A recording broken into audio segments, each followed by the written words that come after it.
Hello students, मैं JP Agnihotri. आज आपकी क्लास 12 के सेकेंड यूनिट सॉल्यूशन का नेक्स्ट पार्ट बताने जा रहा हूं, जिसमें आज आपको हम यहां पर 5 पॉइंट क्लियर करेंगे। पहला है थ्योरी ऑफ डायलर सॉल्यूशन, जिसको वॉन हॉफ ने दिया था। दूसरा isotonic solution, hypertonic solution, hypotonic solution और रिवर्स ऑस्मोसिस यानी आरओ। अब यहाँ पर हम एक एक करके आपको सभी क्लियर करते हैं, एक्सप्लेन करेंगे। सबसे पहले तो आपको ध्यान में रखना है कि जब भी आप स्टडी करें या वीडियो देखें तो ये न माने कि हम ऑनलाइन वीडियो देख रहे हैं। हमने पहले बताया था कि आपको बुक्स ओपन करना है, खोल के रखना है साथ में, और रफ साथ में रखें। जो मेन पॉइंट, यदि कोई भी महत्वपूर्ण पॉइंट आता है तो हम यहाँ लिखे या ना लिखे, यदि मुंह से बोल रहे हैं तो उसको आपको नोट करना होगा, ये जरूर ध्यान रखें। तो सबसे पहले हम लेते हैं थ्योरी ऑफ डायलूट सॉल्यूशन। देखिए, इसको वॉन हॉफ ने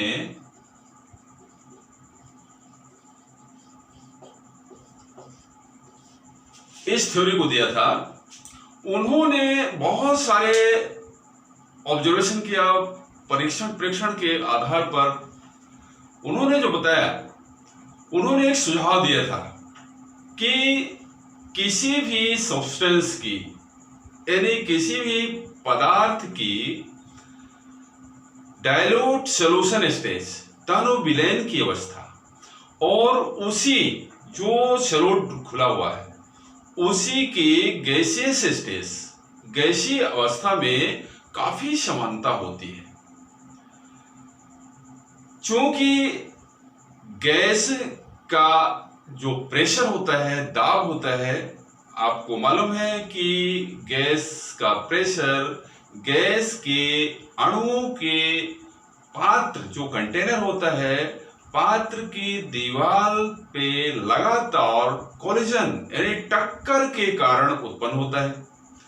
ठीक उसी तरह से डायलूट सॉल्यूशन में भी जो सॉल्यूट घुला हुआ है उसके पार्टिकल्स कंटिन्यूड लगातार सेमी परमेबल मेम्ब्रेन यानी अर्धपारगम्य झिल्ली पे बार बार टक्कर करते हैं, मतलब वहां भी कोलिजन होता है, और उस टक्कर के कारण ही उस सॉल्यूशन में परासरण दाब उत्पन्न होता है। तो इस तरह से उन्होंने रिसर्चिंग के बाद अपना एक सिद्धांत दिया, जिसे वॉन हॉफ का तनु विलयनों का सिद्धांत कहते हैं। तनु विलयनों का परासरण दाब उस दाब के बराबर होता है जो विलय वाष्प अवस्था में डालेगा, यानी गैसियस स्टेज में।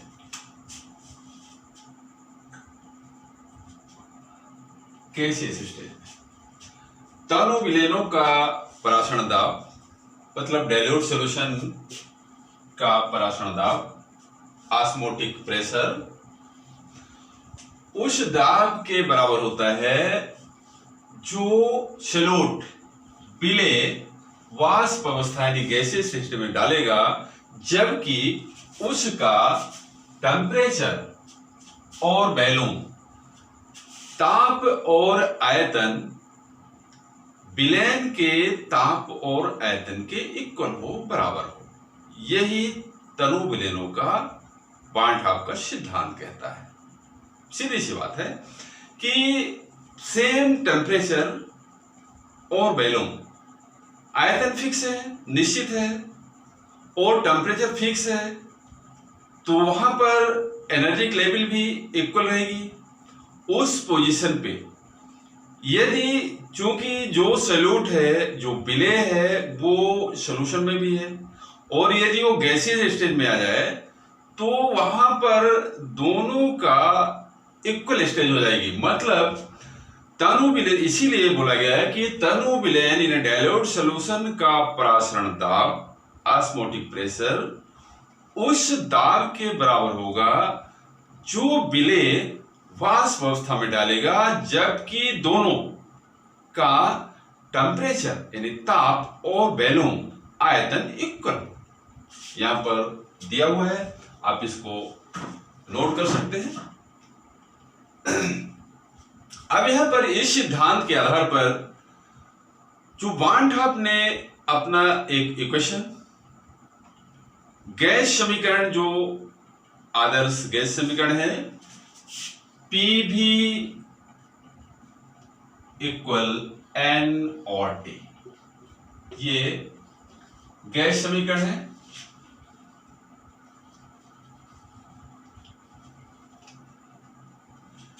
इस गैस इक्वेशन, चूंकि गैसियस स्टेज और डाइल्यूट सॉल्यूशन स्टेज को उन्होंने इक्वल माना, इसलिए यहां पर P क्या है, गैस का दाब है गैस के लिए।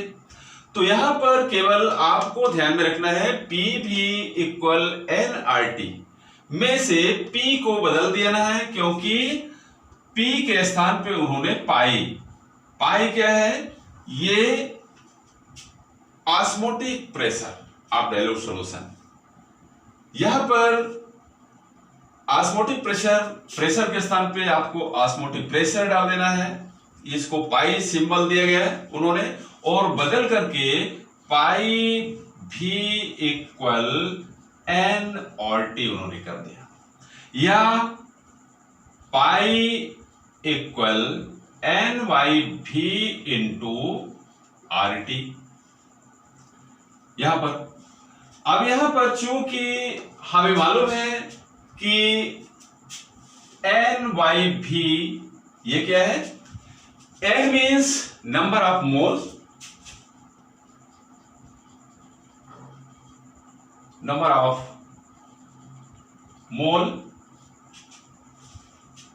जो सॉल्यूशन में डिसॉल्व है, घुले हुए हैं। भी ये है वॉल्यूम, फिक्स वॉल्यूम है, निश्चित आयतन में घुले हुए मोल। यहां पर भी को कॉमन रूप से 1 लीटर लिया गया है, लेते हैं 1 लीटर, 1 लीटर में घुला हुआ, इसको भी मानते हैं। तो यहां पर 1 लीटर में घुले हुए सॉल्यूट यानी विलेय के नंबर ऑफ मोलों की संख्या क्या कहलाता है, कॉन्सेंट्रेशन। तो इसको एन भाई भी को सी से शो किया जा सकता है, कॉन्सेंट्रेशन। इसलिए यहां पर इसको आप पाई इक्वल सी और टी, यही है वान हाफ का समीकरण आपको आ गया।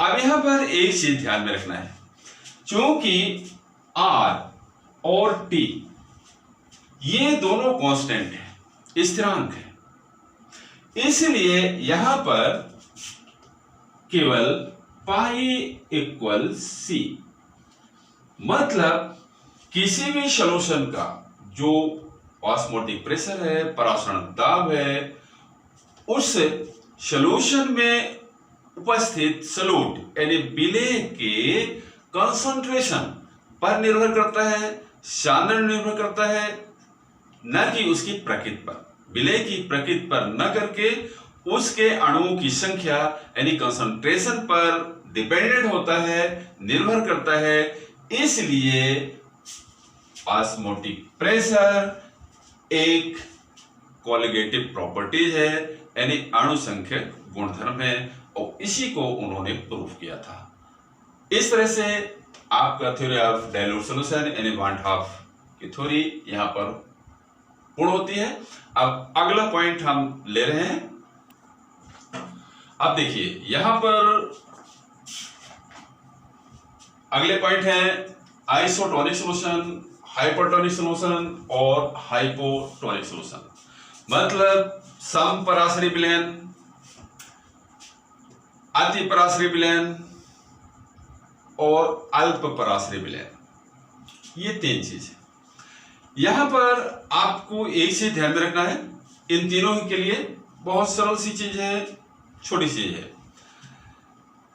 परासरण दाब ये तो मालूम हो गया है कि परासरण दाब किसके कारण उत्पन्न होता है, मतलब विलयन में उपस्थित जो सॉल्यूशन में उपस्थित सॉल्यूट यानी विलेय के जो कण होते हैं उनके अर्ध पारगम झिल्ली यानी सेमी परमेल मेम्ब्रेन पे टक्कर कोलिजन के कारण उत्पन्न होता है। अब यहां पर आइसोटोनिक सॉल्यूशन क्या होगा? आइसोटोनिक सॉल्यूशन में सॉल्यूशन के ऐसे पेयर यानी विलयनों के ऐसे जोड़े जिनमें दोनों सॉल्यूशन के दोनों विलयनों के परासरण दाब इक्वल होंगे, वो आइसोटोनिक होगा। इसको आप ऐसे समझ सकते हैं कि जैसे मान लीजिए कि किसी पात्र में दो सॉल्यूशन यहां पर ये सेमी परमेनिव मेम्ब्रेन से पृथक करके रखा जाए। एक ये सॉल्यूशन ए है और ये बी है। स्टार्टिंग में मान लेते हैं हम कि यहां पर इनके जो कॉन्सेंट्रेशन है डिफरेंट है, तो निश्चित है कि इसमें ऑस्मोटिक प्रेशर भी डिफरेंट होगा। जो सॉल्यूशन ज्यादा डाइल्यूट है, मान लीजिए ये डाइल्यूट है और ये कॉन्सेंट्रेट है, तो निश्चित है कि डाइल्यूट से कॉन्सेंट्रेट की ओर सॉल्वेंट के पार्टिकल्स प्रवेश करेंगे, जाएंगे, और ये प्रक्रिया तब तक होती रहेगी जब तक कि दोनों तरफ का कॉन्सेंट्रेशन इक्वल नहीं हो जाता है, समान नहीं हो जाता है। जब समान हो जाएगा तो उस परिस्थिति में मतलब जितने कण, हालांकि वो क्रिया ऐसा लगता है रुक जाती है बट रुकती नहीं है।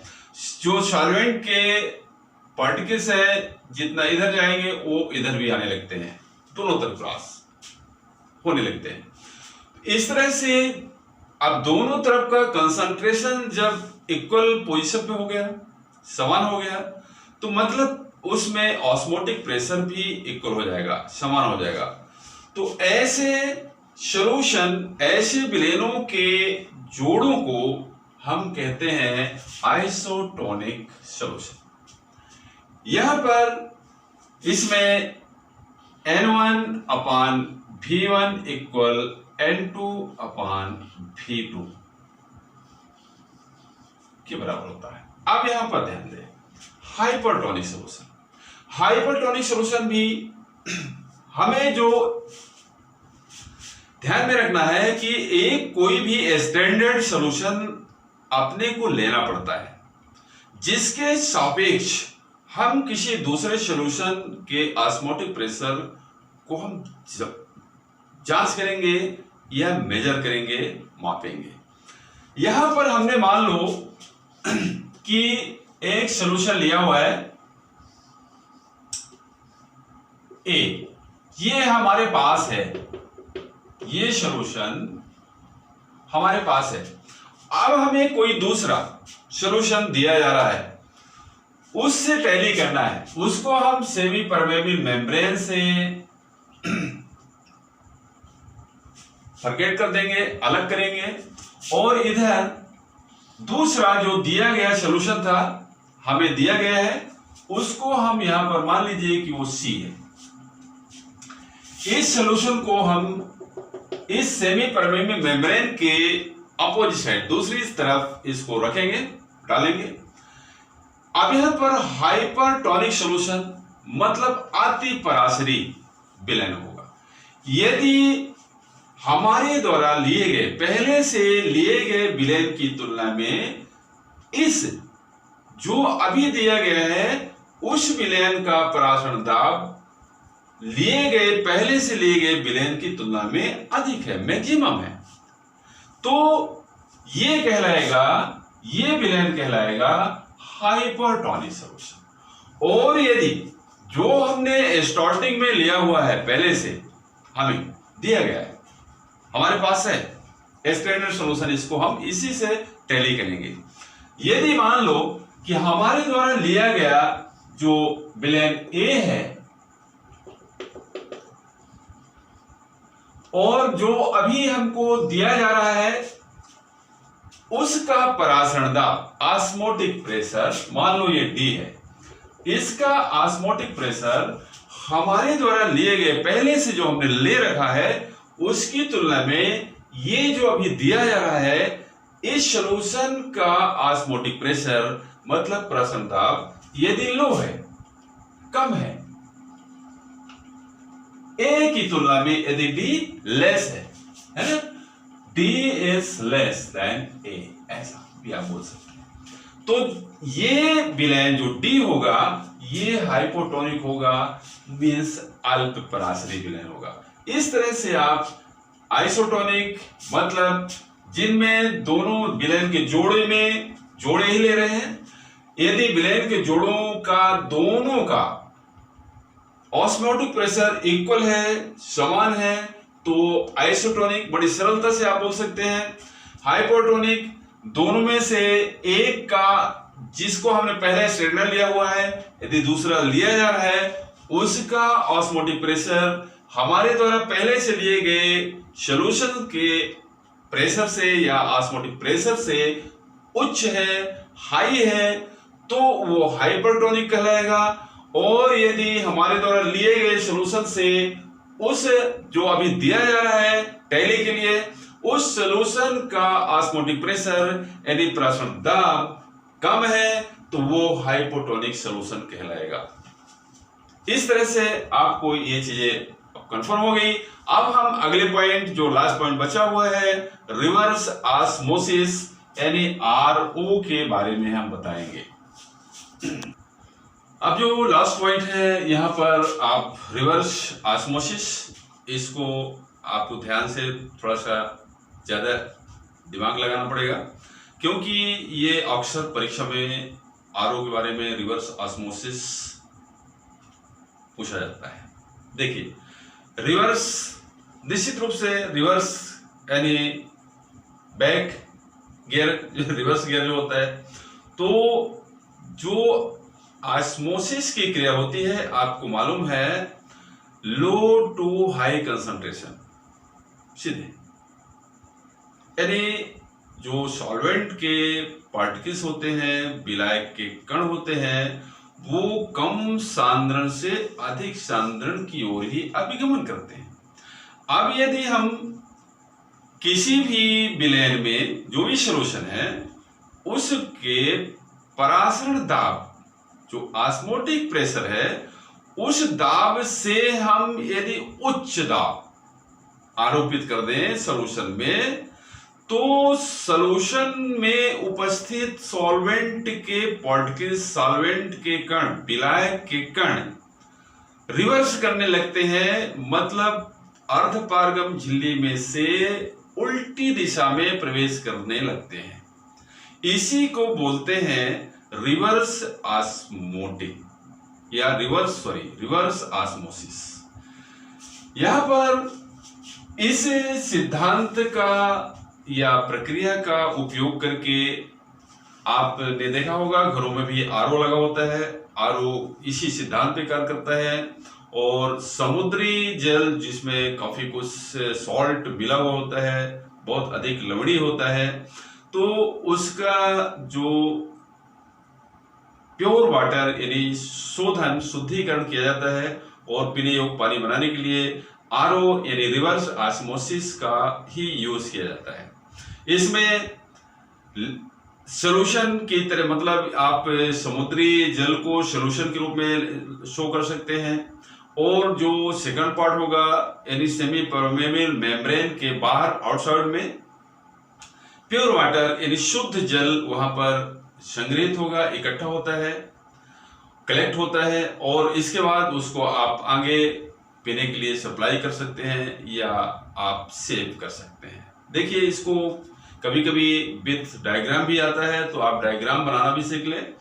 किताबों में अलग अलग तरह से डायग्राम सेट किए गए हैं, लेकिन जो मेरे किताब में है उसको आप बना लें। यदि आपको इजी लगता है तो इसी को आप बनाएं, अन्यथा आपकी बुक में जिस तरह से दिया होगा आप केवल यहाँ समझ सकते हैं और उससे भी आप अभ्यास कर सकते हैं।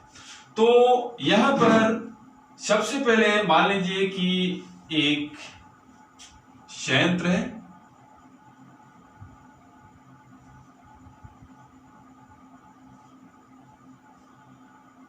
इतना तो आप बना ही सकते हैं।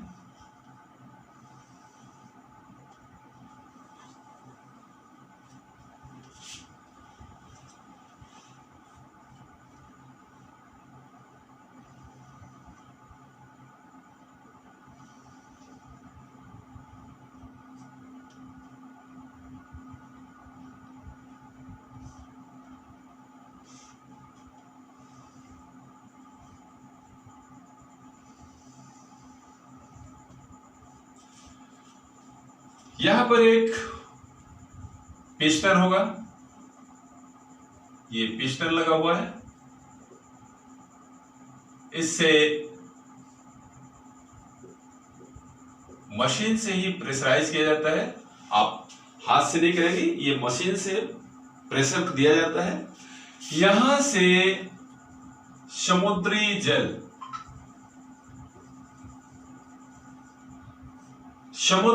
यहां से प्रवेश कराया जाता है, यहां प्रेशराइज करके लॉक रहता है। यहां से समुद्री जल आता है और यहां पर ध्यान रखना है, ये भाग ज्यादा होता है, ये भाग कम होता है। यहां पर एक कोई भी फ्रेम, चाहे वो स्टील या किसी अन्य धातु, कॉपर का भी या स्टील का, जो भी धातु, मजबूत धातु की एक जाली होती है, नेट होती है। इस जाली में सेल्यूलोज एसीटेट, ध्यान रखना है, सेल्यूलोज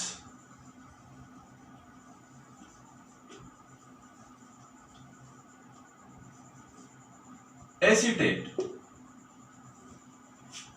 की एक जाली यहां पर जमा दी जाती है।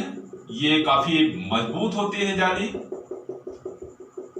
यहां पर मजबूत जाली इसलिए लगाई जाती है कि इसमें डायरेक्ट प्रेशर जाली पे पड़ रहा है तो फटने का डर रहता है, इसलिए इसमें सेल्यूलोज एसीटेट की सेमी परमेबल मेम्ब्रेन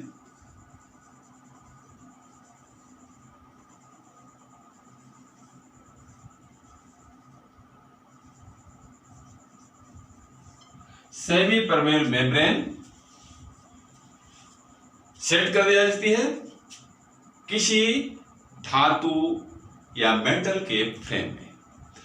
ये शेप रहती है, काफी स्ट्रॉन्ग रहती है, काफी मजबूत रहती है। यहां से कितना भी प्रेशराइज किया जाए तो ये इसको सह सकती है। अब यहां से समुद्री जल यहां पर भरा हुआ है टोटल, ये सी वाटर समुद्री जल है, या इसको आप लवण युक्त जल भी बोल सकते हैं। यहां से जब इसको प्रेशराइज किया जाता है, प्रेशर देते हैं, तो ये जो कि सॉल्यूशन हुआ, सॉल्यूशन से अब इसमें सेमी परमेबल मेम्ब्रेन है तो श्योर है कि केवल सॉल्वेंट, मतलब कि केवल वाटर, यहां पर जितने भी वाटर के मॉलिक्यूल्स होंगे वो केवल आर पार जाएंगे यहां से, और इस तरह से जो यहां पर ये अशुद्ध जल है या समुद्र की जल है,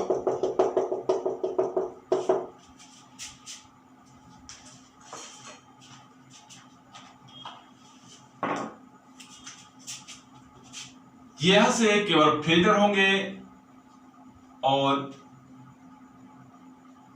प्योर वाटर। इसको आप फिगर बना सकते हैं, चित्र। जब भी यहां पर आपको जरूरत हो, ये नोक लगा हुआ है, यहां पर किसी भी पात्र में ये धीरे धीरे करके और इकट्ठा होता है। ये है